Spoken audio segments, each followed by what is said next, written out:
Let the sand in the glass represent your life. Let the sand in the bottom of the glass represent the past. The sand in the top of the glass will represent the future. Now really think about this, that we never really know what we're preparing ourselves for. But if we're using the right ideas, we can be absolutely certain it's something great. Sand in the top of the glass represents the future. There's absolutely no way that any of us can tell how much sand there is in the top of our glass. I remember my grandmother when I was just a little boy, because she pretty well raised me, she and my mother. But my mother worked all day and Grandma was the one that was home when we were small. She would probably have been around 60 at that time. And you know, every day of my life that Grandma spent with us, I think I heard her say, "I'll soon be gone, dear, I'll soon be gone." Well, you know, it got to a point we thought Grandma was never going to go. Now, we didn't want her to, of course. She was a dear soul. She really was. But Grandma kept saying, "I'll soon be gone." She was 94 when she left.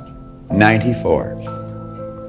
And from the time she was 60 until she was 94, she was saying, "I'll soon be gone." Now, around the same time, I had a young friend of mine, Bob Yates. Bob and I went everywhere. We did everything together.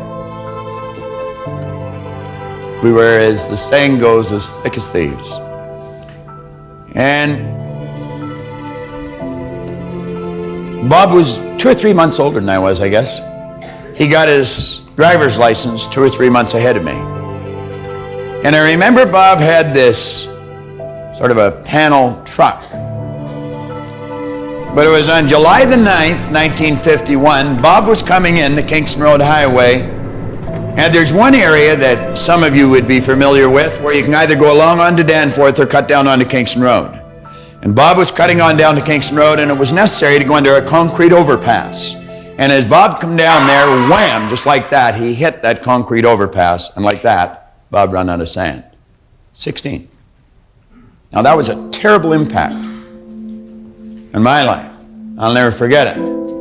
But if you had asked Bob a half hour before that how much sand he had in the top of his glass, he probably would have said half a century for low. He didn't have a half an hour. Now, I choose to believe that we all hope that we're going to go to bed tonight. And we're going to get up tomorrow morning, we're going to go to bed tomorrow night.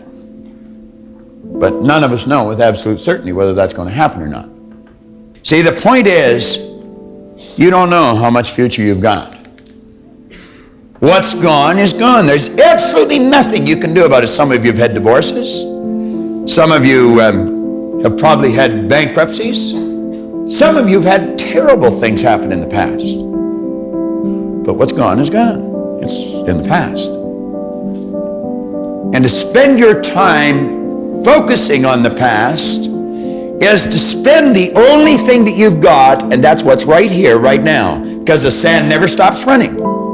This is all we've got. And to spend your time now thinking of what happened there is making absolute certain that the future is going to be the same as the past. I don't know how long I'm going to be here, but I'm going to try and change as many lives as I can while I'm here.